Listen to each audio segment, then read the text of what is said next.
오늘 오후 시간에는 인생 사용 설명서라는 제목으로 함께 말씀을 나누겠습니다. 아, 김남준 목사님의 빛으로 산다는 것은인가라는 그 글을 보다가 거기에 인생 사용 설명서라는 단어가 나와서 그것을 좀 모티브로 해서 오늘 말씀을 드려야 되겠다 이런 생각을 하게 되었습니다. 우리가 새로운 제품을 사면 항상 그 안에 사용 방법 그게 들어있죠. 그래서 집에 가보면은 그 사용 방법, 요즘에는 영어식으로 말을 하니까 유저스 매뉴얼이라는 그 매뉴얼 책자가 되게 많이 있는 겁니다. 모든 것들이 다 있어요. 제품이 어떻게 불이 켜지고 어떻게 꺼지고 뭘 주의해야 되고 청소는 어떻게 해야 되고 등등 쭉 있는 게 그 사용 설명서라고 할 수 있겠습니다. 근데 우리 사람도 어떻게 우리의 인생을 사용할 것인가라는 생각을 할 수 있지 않겠습니까? 이게 보통 2012년도에 조르주 페레크라는 분이 그 라비 프랑스 사람이니까 라비 모드 덤플로아인가 라비 모 덤플로아 이렇게 하는 인생 사용 설명사라는 그런 글을 쓰게 됩니다. 그래서 우리나라 문학동네에서는 인생 사용법이라고 번역을 해가지고 책을 내기도 했는데 거기에는 한 99가지인가 뭐 다양한 그런 에피소드들이 막 섞여 있는데 막 산재한 그 모든 상황 속에서 어떻게 정리되지 않는 인생을 이렇게 정리해 나가는가라는 것을 보는 막 그런 문학적인 작품인 것 같습니다. 우리나라 작가로서는 김홍신이라는 작가가 인생 사용법이라는 책을 낸 적이 있었습니다. 거기에서는 뭐 보편적으로 인간이 뭐냐, 인간이 어떻게 살아야 할 것인가, 그런 것들을 생각하는 당신은 누구냐, 왜 사냐, 인생의 주인은 누구냐, 내 생명이 얼마나 존귀한지 알고 이왕이면 살아가면서 이웃과 세상에 보탬이 되는 삶을 살자. 뭐 그런 내용.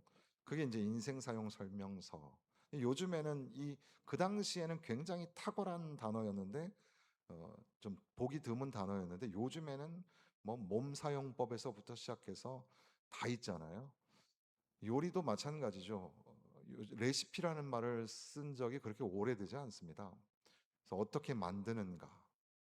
그래서 셰프들이 뭘 음식을 만드는 방법을 또 소개해 줘요.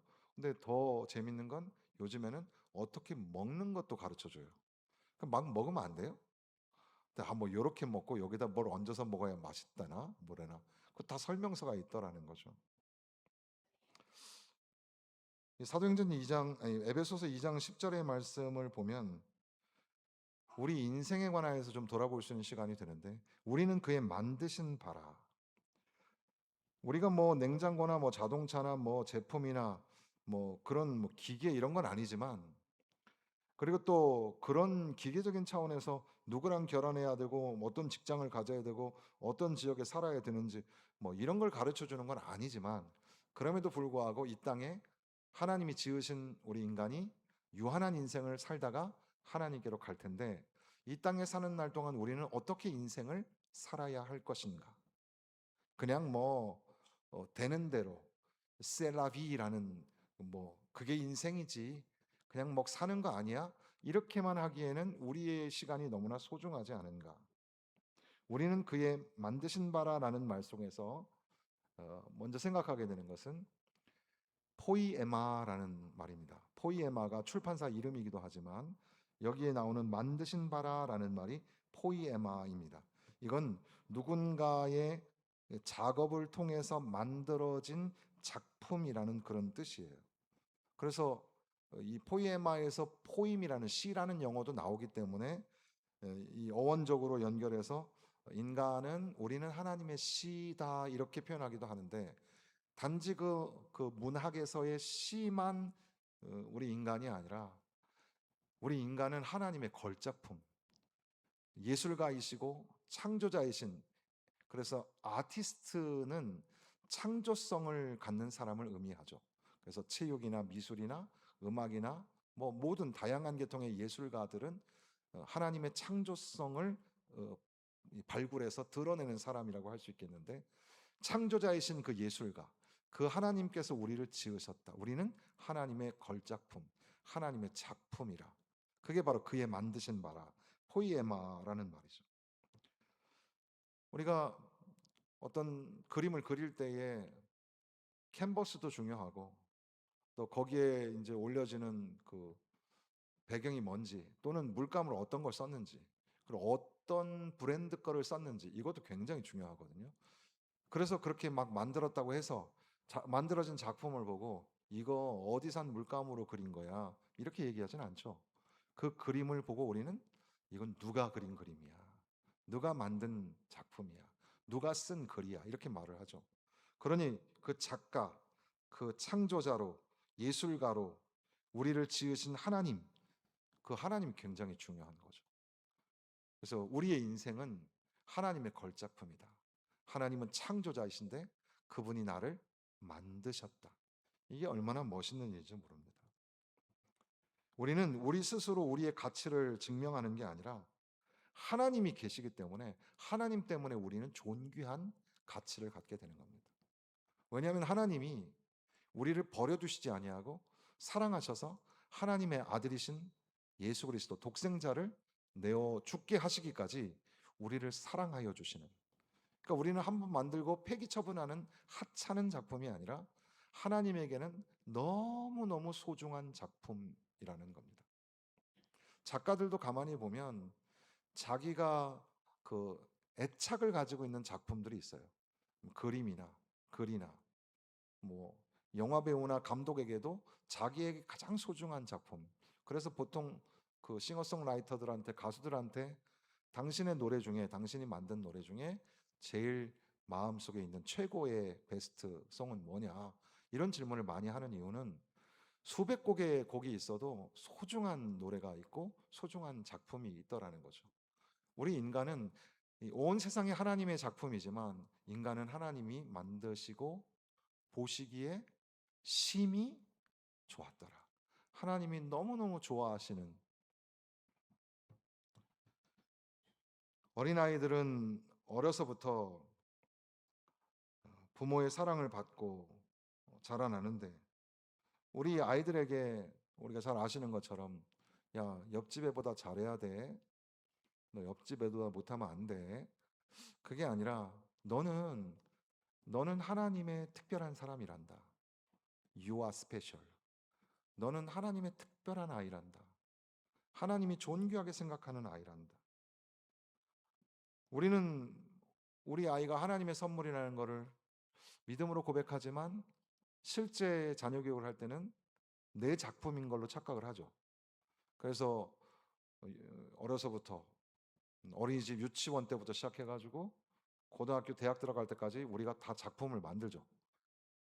뭐 이렇게 하고 어디 보내고 어떻게 깎고 다듬고, 그런 교육이 뭐 중요하지 않다 이런 말을 하려고 하는 게 아니라 우리가 착각하기 쉬운 건 내 작품이 아니라는 사실이죠. 우리 아이는 하나님의 작품, 우리하고는 비교할 수 없는 하나님의 작품.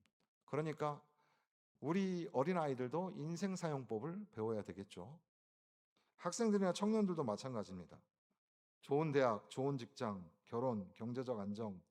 제가 청년부를 오래 하면서 청년부는 굉장히 재미있는데 사역하면, 왜냐하면 젊기 때문에 뭐 신방도 맨날 대학교 쪽으로 가고 뭐 직장 끝나면 만나고 어린이집 끝나고 만나는 애들도 되게 많았었어요. 근데 하여튼 청년들하고 있으면 너무너무 밝고 좋은데 청년들은 사실 열매가 별로 없어요. 어느 날 갑자기 완전히 그 공허해지는 상황이 청년부예요. 심지어 청년들이 이제 연애를 하거든요. 그 연애를 하다가 이게 잘못되면 그러면 둘 다 교회를 안 나와요. 그 둘 중에 하나는 교회를 반드시 안 나오게 돼 있어요. 그리고 또 이제 청년들이 원래 사귀었던 애들이랑 사귀는 게 아니라 나중에 이제 다 섞이잖아요. 그래서 역사가 오랜 교회는 어른들도 청년 때 다 이렇게 섞여 있어요. 이 상황이. 동도교회 같은 경우도 보면은 막 옛날 얘기하면 웃겨요. 막 배꼽 잡고 웃어요. 다 이렇게 섞여 있어가지고. 그런데 청년 때에도 선택하고 실수하고 만났다가 헤어지고, 저는 그것이 청년의 상징이라고 생각합니다. 그것을 try and error라고 강조를 하죠. 제가 시행착오. 청년의 상징 중에 하나는 시행착오입니다.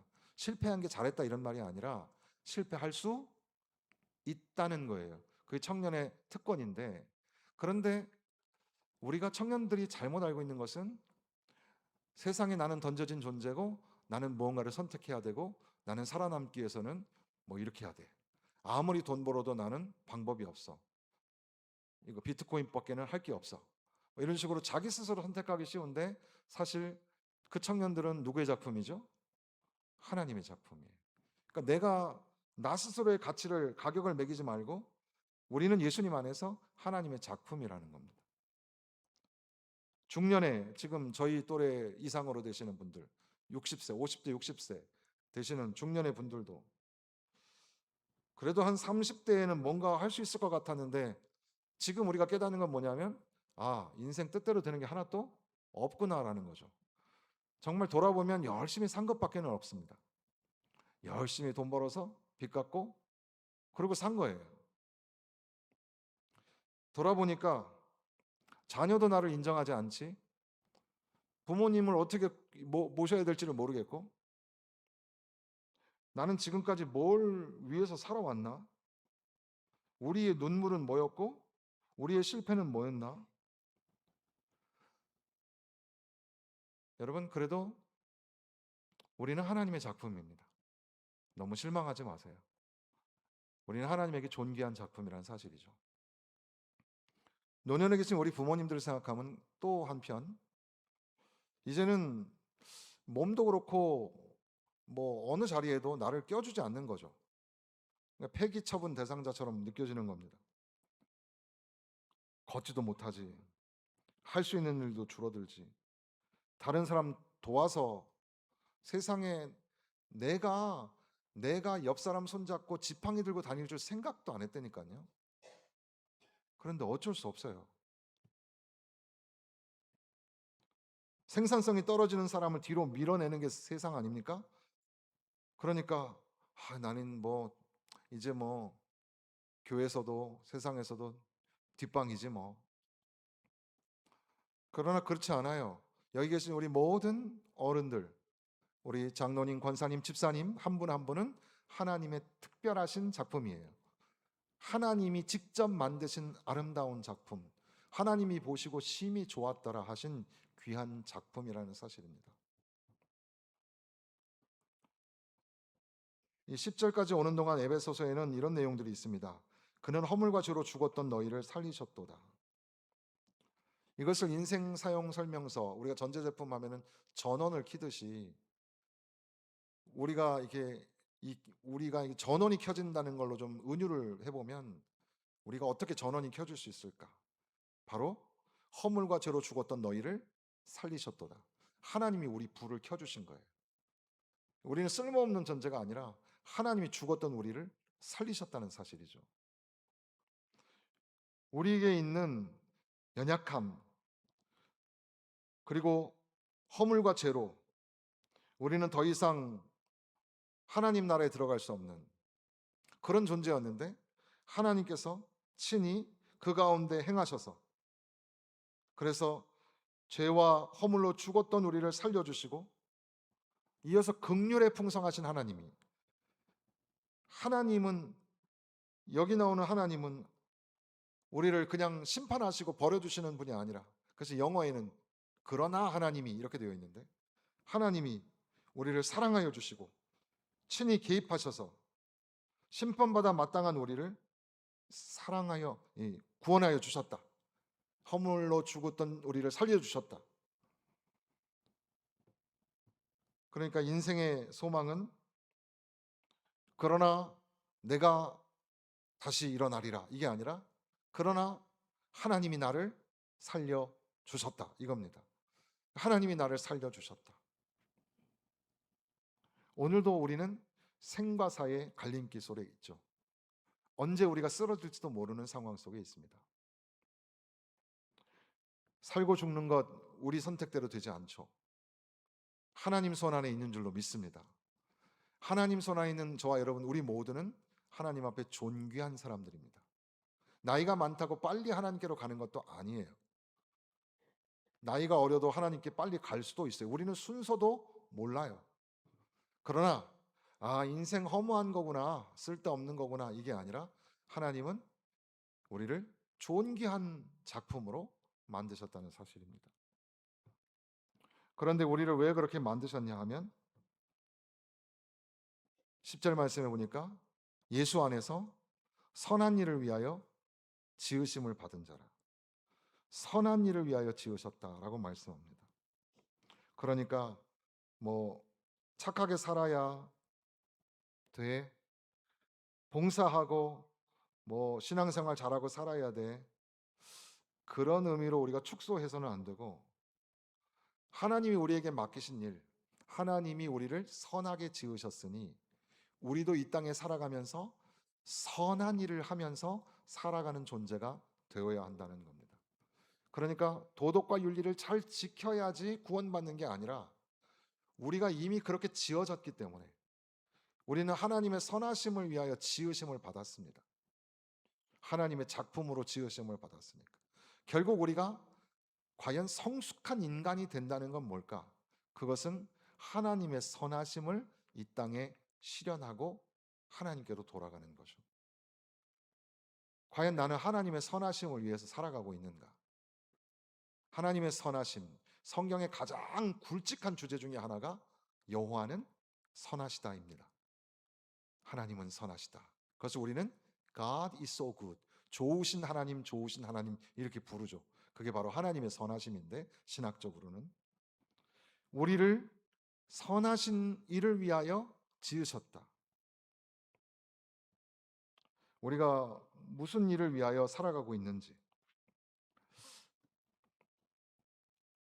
예수님 안에서 새롭게 지으심을 받은 자라라는 말씀을 생각해 보면, 우리가 이 땅에 살아갈 때에 우리의 힘으로는 되지 않지만 예수님 안에서는, 새롭게 새 창조를 받은 예수님 안에서는 그러한 특별한 일들을 할 수 있다는 겁니다.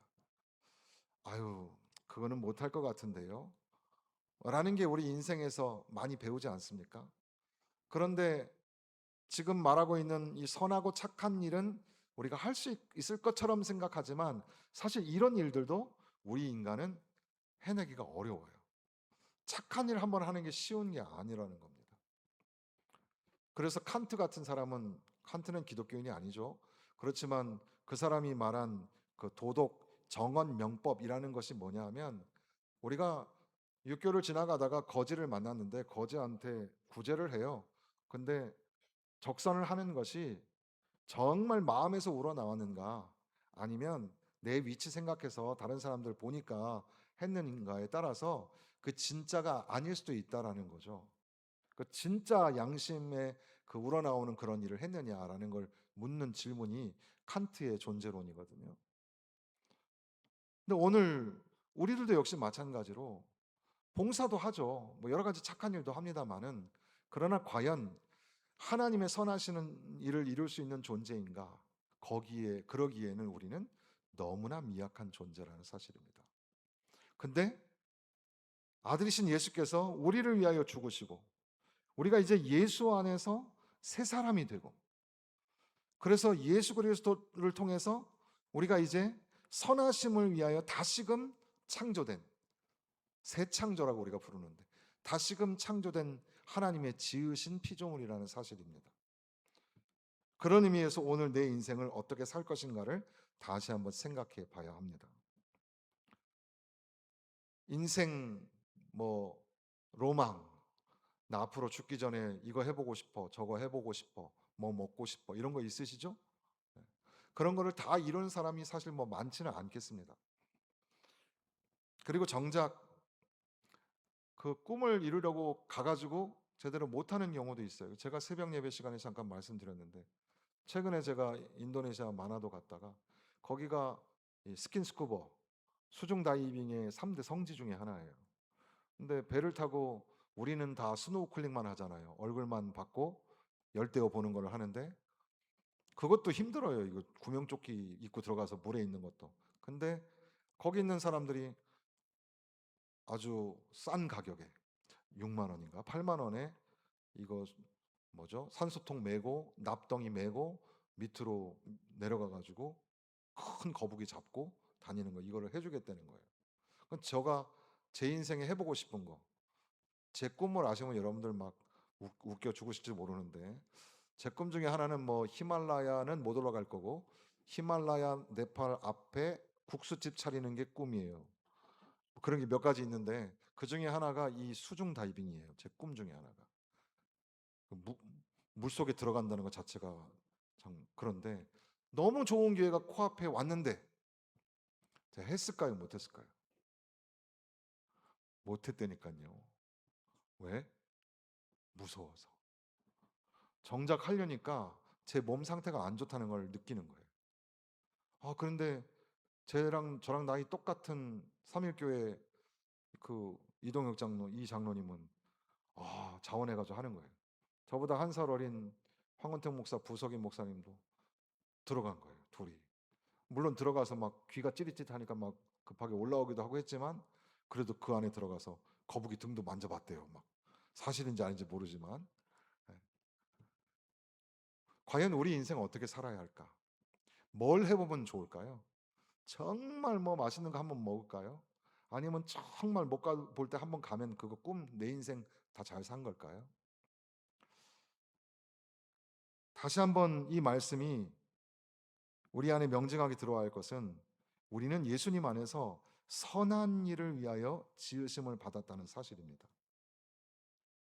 적어도 인생 마감하기 전에 우리가 해야 될 일은 선한 일을 위해서 살아야 되지 않겠습니까? 빛처럼 소금처럼 살아간다는 게 너무 진보한가요? 그러나 그것처럼 아름다운 일이 어디 있습니까? 예수님 안에서 너희는 빛이라, 너희는 소금이라. 빛처럼 소금처럼 살아낸다는 것, 그게 과연 멋진 인생 사용이 아닐까요? 제가 이 글을 만들다 보니까 인생 사용 설명서의 주의사항, 제품 잘못 사용하면 망가지잖아요. 그래서 매뉴얼에는 항상 주의사항이 있어요. 여기 2장 10절의 말씀을 읽을 때도 주의사항이 있을 수 있겠다. 나는 예배도 빠지지 않았고 봉사도 많이 했고 솔직히 뭐 다른 사람보다 착하게 살았는데요. 우리 안에 은근히 의가 있지 않습니까? 그런데 8절 9절에 읽어보면 너희는 그 은혜에 의하여 믿음으로 말미암아 구원을 받았으니 이것은 너희에게서 난 것이 아니요 하나님의 선물이라. 행위에서 난 것이 아니니 이는 누구든지 자랑하지 못하게 함이라. 우리 된 것은 하나님의 은혜라는 사실입니다. 우리는 아무것도 자랑할 게 없는 존재라는 사실이죠. 거기에서부터 시작하는 하나님의 선한 것을 이루는 존재. 순간순간 우리 자신을 높이려고 하지 말고 우리는 아무것도 아닌 존재임에도 불구하고 하나님이 우리를 사랑하셔서 하나님이 우리에게 은혜를 선물로 주시고 우리가 하나님의 구원을 이루는 하나님의 백성이 되게 하셨다는 사실이죠. 선한 일을 위하여 하나님이 전에 예비하셨다는 말도 생각해 보면 우리 힘으로 하는 게 아니라 하나님이 예비해 주셨다는 사실입니다. 어떻게 우리가 이렇게 일을 할 수 있을까? 하나님이 예비하신다는 사실입니다. 여러분, 지금까지 살아온 우리의 인생의 그림이 있잖아요. 그냥 이대로 내버려 두지 말고 이제 남은 인생 멋지게 살아야 안 되겠습니까? 70, 80의 우리 어르신들도 마찬가지예요. 남은 인생 멋지게 살아야 안 될까요? 지난주에 주간에는 저희 처가에 행사가 두 개가 있었어요. 하나는 장례식이었고 하나는 결혼식이었습니다. 장모님 바로 위에 언니가 이제 하늘나라 가셨어요. 85세 정도 되셨는데. 근데 또 그 토요일에는 우리 이제 사촌이 되겠죠. 결혼하는 그 처남이 하나 있었어요. 어떤 사람은 결혼을 하고 어떤 사람은 아름다운 죽음을 맞이합니다. 그런데 남겨진 유족들, 사실 장례식은 유족들을 위한 행사라고 할 수도 있겠죠. 남겨진 유족들이 가슴이 아프죠. 우리도 가끔 장례식에 가보면 나보다도 더 어린 사람이 하늘나라 가는 걸 볼 때가 있습니다. 나랑 가까웠던 사람이 하늘나라 갈 때도 있습니다. 아, 나에게도 곧 오겠구나. 두려움도 있고.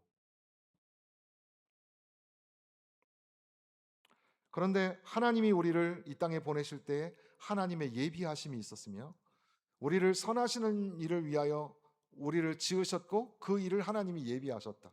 하나님이 우리의 처음과 끝을 아신다는 사실입니다. 우리는 하나님을 의지하고 하나님께 맡기면서 나의 인생을 주님이 선도해 가시기를, 주님이 이끌어 가시기를, 그렇게 살 때 우리가 과연 멋진 인생을 살아갈 수 있다는 사실입니다. 멋있는 옷을 입고 맛있는 걸 먹고 뭐 어디 좋은 데를 여행하고 그것만이 멋진 인생이 아니라 작은 것 하나라도 하나님의 뜻을 이루어 드리는 일을 할 수 있다면 오늘 하루 그 사람은 멋진 인생을 사는 거죠. 하나님의 창조적 목적을 이루어 드리는 그런 삶을 살아가게 되는 겁니다. 앞서 시작하며 어린아이와 청년들 이야기를 했었는데요. 어렸을 때부터 하나님의 선한 일을 위하여 우리가 세우심을 받는다는 것은 우리가 유명해지는 게 아니라 스타가 되는 게 아니라 또는 돈을 많이 벌거나 요즘식으로 말하면 인플루언서가 되는 게 아니라 하나님의 선한 목적을 위하여 하나님의 뜻을 이루어 드리는 사람이 되도록 키우고 도전해야 하는 거죠. 너 이렇게 공부 안 하면 이래가지고 밥 벌어 먹겠냐? 어?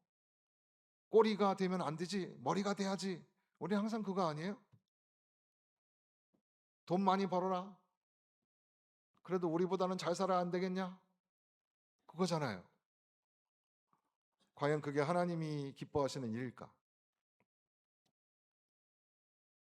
청년들도 마찬가지죠. 우리 교회 권사님이 그 대학교에 입학해가지고 방송 출연을 하셨는데 KBS에서 방송에 나왔어요. 그 인터뷰 내용 중에 그런 부분이 있어요. 기자가 묻는 거죠. 어, 뭐 인생에 뭐 도전을 해야 되는 사람들에게 해줄 말이 있느냐. 뭔가 하고 싶은 일이 있다면 해보라는 거예요. 그러면 뭔가 결과가 나올 거라는 거예요. 근데 해보지 않으면 아무것도 안 나온다는 거예요. 전 그 말이 참 의미가 있었습니다. 뭐 한다고 해가지고 좋은 결과만 나오라는 법은 없죠. 그러나 해보지 않으면 아무 결과도 안 나오겠죠. 인생 그냥 살아도 되죠. 아무렇게나 살아도. 시간이 가면 그냥 마지막에 올 겁니다. 그러나 이 특별한 우리의 인생을 하나님 앞에 소중하게 산다는 것은 무엇일까? 하나님이 예비하신 하나님의 선한 일을 위하여 지으심을 받았다고 했는데 과연 나는 내 몸으로 내 시간으로 나의 지식으로 나의 물질로 어떻게 하나님 앞에 선하신 목적을 이루며 살아갈 것인가? 이것이 어린아이와 청년들 그리고 우리 중년과 노년에 있는 모든 분들에게 해당되는 말씀이라고 생각합니다. 그런데 가끔 요즘에는 우리가 어떤 제품을 살 때 그 브랜드 회사를 많이 보는 이유는 뭐 때문일까요? 뭐가 잘 되냐? 안 되냐? 서비스. 애프터 서비스, AS라는 거죠. 서비스가 잘 되냐 이걸 보는 거죠. 그 서비스는 왜 우리가 생각을 하냐면 제품을 쓰다 보면 언젠가 고장이 날 수도 있다는 거잖아요. 우리 인생도 고장 날 수 있어요. 버튼을 눌렀는데 전원이 안 들어오는 경우도 있어요. 살았는지 죽었는지를 모르겠어요, 이 인생이. 자꾸 시키지 않은 일만 하는 거예요. 그리고 기계에서 자꾸 소리가 나요. 똘똘똘똘 소리가 나요. 뭔가 일을 하긴 하는데 자꾸 소리가 나요. 여기도 아프고 저기도 아프고 마음도 아프고 병들었어요. 고장난 인생. 그러나 이 고장난 인생 빨리 정신 차려서 열심히 살아보자 하고 우리 어른들은 텔레비전이 고장나면 어떻게 하죠? 텔레비를 때리죠, 이렇게. 때리면은 정신을 차리잖아요, 텔레비가. 그 안테나를 잡고 이쪽 당겼다가 저쪽 당겼다 하면 얘가 정신을 차릴 때가 있었어요. 요즘 아이들한테 우리 테레비 때리면 기겁을 할 거예요. 근데 저희 어렸을 땐 그랬잖아요. 근데 어떻습니까? 우리 인생을 자꾸 채찍질한다고 고장난 게 돌아올까요? 고장난 인생이 회복될 수 있는 유일한 길은 빨리 하나님께로 돌아가는 길입니다. 하나님께 돌아가면 완벽하게 깨끗하게 고쳐주십니다. 왜냐하면 하나님의 선하신 목적을 위하여 지으셨기 때문에 그 목적을 이루지 못하고 자꾸 딴 길로 가다가 고장나고 무력해지고 전원이 꺼져버린 것 같은 인생도 하나님 앞에 돌아오면 새 사람이 됩니다. 전원이 켜집니다. 활력이 생기고 삶의 의미가 생겨요. 기쁨이 생기는 거예요. 그 앞서 말씀드렸던 그 인생 사용 설명서라는 그 프랑스의 그 소설이 연극으로도 많이 올라가는데, 그게 보면은 뭐 99개의 방인가 뭐 방을 계속 돌아다니면서 막 어지럽혀져 있는 방들을 이렇게 막 끼워 맞추기의 어떤 그런 작품인데, 나중에 기회 되시면 읽어보십시오. 그런데 그게 결국 우리 인생이 아닐까. 인생은 대중가요 가사에 보면 미완성이죠. 인생은 미완성 그러잖아요. 모르는 척 하시네. 쓰다가 만 편지가 인생이에요. 그러니까 인생은 잘 모르는 거예요. 부모를 뭐 예전에 해봤어야죠, 제가. 저는 아버지가 안 계셨기 때문에 아버지가 뭔지를 잘 몰라요. 우리 아이들에게 아버지가 된다는 것이 너무너무 어려워요. 저는 여러분들보다 더 VIP로 대해요, 우리 집의 아이들한테. 제가 집에 들어가면서 아이들이 나와서 아버지 다녀오셨습니까? 이렇게 해야 되는데 저는 안녕히 다녀왔습니다. 잘 지내셨습니까? 우리의 인생은 잘 몰라요. 이럴 줄 알았다면 이 길로 안 왔을지도 몰라요. 그렇죠? 인생은 미완성이고 퍼즐이고 미로인 것처럼 보입니다. 그런데 그렇지가 않다는 거예요. 세상의 가치관은 그렇게 가르치지만 오늘 여기 성경에서 결론적으로 하는 건 뭐냐면, 하나님이 지으셨기 때문에 이건 미로가 아니에요. 퍼즐이 아니고 수수께끼가 아니에요. 하나님이 지으셨기 때문에 분명한 정답이 있다는 거예요. 이건 미완성이 아니라 완성 작품이에요. 그러니까 여러분은 미완성이 아니에요. 우리는 완성품이에요. 하나님의 완성품. 그러니까 오늘 드려진 말씀들을 두서없이 말씀드렸지만, 인생 사용 설명서라는 제목으로 이런 원리들을 생각해 봅니다. 나는 하나님의 작품입니다. 나는 예수 그리스도의 은혜로 살았습니다. 나는 나 자신을 위해서가 아니라 선한 일을 위하여 지으심을 받았습니다. 하나님이 준비하신 선한 일을 우리는 순종하기만 하면 됩니다. 사랑하는 성도 여러분, 지나온 시간을 후회하는데 남은 시간을 다 써서야 되겠습니까? 존 파이퍼 목사님이 Don't Waste Your Life라는 책을 썼죠. 인생을 낭비하지 말라라는 책입니다. 인생의 가장 큰 비극은 일찍 죽는 것이 아니라 하나님 주신 생명을 하찮은 것에 소모하고도 그것을 성공이라고 생각하는 데 있다. 이렇게 말씀합니다. 편안함과 안전과 사소한 즐거움만을 추구하다가 인생의 마지막에 자신을 위해 모은 것만 남기는 낭비된 인생 되지 말고, 인생의 모든 영역에서 예수 그리스도가 얼마나 존귀한 분인지를 드러내며 하나님 안에서 누리는 기쁨으로 다른 사람을 섬기는 인생이 그 인생을 낭비하지 않는 멋진 사람이라는 겁니다. 여러분 모두 여러분이 처하여진 인생의 시기가 있습니다.